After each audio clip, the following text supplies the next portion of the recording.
ಜವಳಿ ಉದ್ಯಮಕ್ಕೆ ಹೆಸರಾದ ದಾವಣಗೆರೆ ಕರ್ನಾಟಕದ ಪ್ರಮುಖ ಜಿಲ್ಲೆಗಳಲ್ಲಿ ಒಂದು.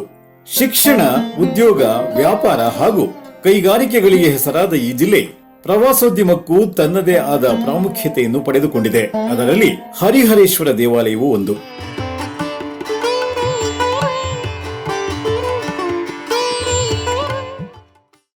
ಹೊಯ್ಸಳರ ಕಾಲದಲ್ಲಿ ನಿರ್ಮಾಣವಾದ ಈ ದೇಗುಲದಿಂದಲೇ ಈ ಊರಿಗೆ ಹರಿಹರ ಎನ್ನುವ ಹೆಸರು ಬಂತು ಎನ್ನಲಾಗುತ್ತದೆ.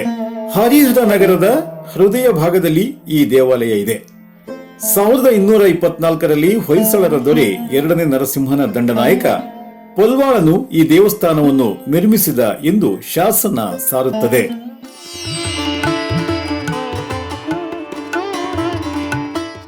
ಇಲ್ಲಿ ಹರಿಹರೇಶ್ವರ ಮೂರ್ತಿಯು ಶಿವನ ದೇಹದ ಅರ್ಧ ಭಾಗ ಮತ್ತು ವಿಷ್ಣುವಿನ ದೇಹದ ಅರ್ಧ ಭಾಗದಿಂದ ಕೂಡಿಕೊಂಡ ಮೂರ್ತಿಯಾಗಿದೆ. ಕಪ್ಪು ಬಣ್ಣದ ಕಲ್ಲಿನ ಮೂರ್ತಿಯಾದ ಹರಿಹರೇಶ್ವರ ಮೂರ್ತಿಯು ಸುಮಾರು 7 ಅಡಿ ಎತ್ತರವಿದೆ. ಈ ಮೂರ್ತಿಯ ಎದುರು ನಂದಿ ವಿಗ್ರಹವಿಲ್ಲ. ಬದಲಿಗೆ ಇಲ್ಲೇ ಬಲಭಾಗದಲ್ಲಿರುವ ಚಿಕ್ಕ ಶಿವನ ಗುಡಿಯ ಎದುರು ಇರುವುದನ್ನು ನೋಡಬಹುದು.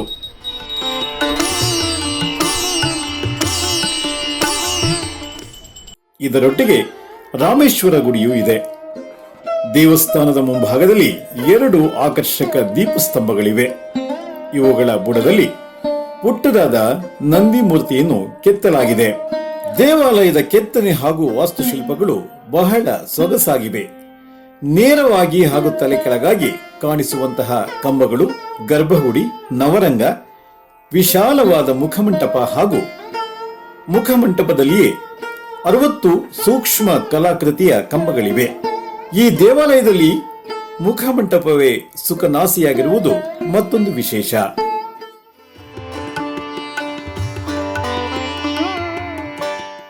ದೇವಾಲಯದ ಎಡ ಹಾಗೂ ಬಲಭಾಗದಿಂದ ನವರಂಗಕ್ಕೆ ಹೋಗಲು 2 ದ್ವಾರಗಳಿವೆ.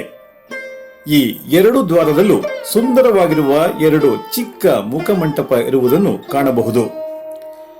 ದೇವಾಲಯದಾದ್ಯಂತ ಬೃಹತ್ ಶಿಲಾಶಾಸನಗಳು ಕಂಡುಬರುತ್ತವೆ.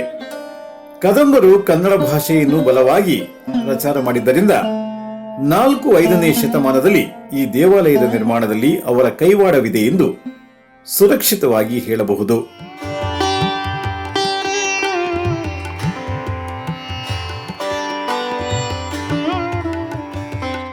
ಬೆಂಗಳೂರಿನಿಂದ 279 ಕಿಲೋಮೀಟರ್ ವ್ಯಾಪ್ತಿಯಲ್ಲಿ ಈ ದೇಗುಲವಿದೆ.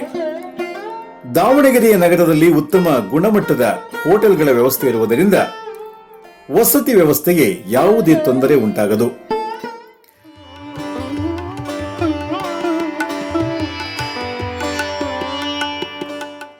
ಇಲ್ಲಿಯ ಹತ್ತಿರದ ಆಕರ್ಷಕ ದೇಗುಲವೆಂದರೆ ಶ್ರೀ ರಾಘವೇಂದ್ರ ಸ್ವಾಮಿ ಮಠ, 108 ಲಿಂಗೇಶ್ವರ ಸ್ವಾಮಿ ದೇವಸ್ಥಾನ, ವಿಠ್ಠಲ ಮಂದಿರ, ನಾರಾಯಣಾಶ್ರಮ ಹಾಗೂ ಅಯ್ಯಪ್ಪ ಸ್ವಾಮಿ ದೇವಸ್ಥಾನಗಳನ್ನು ಕಾಣಬಹುದು.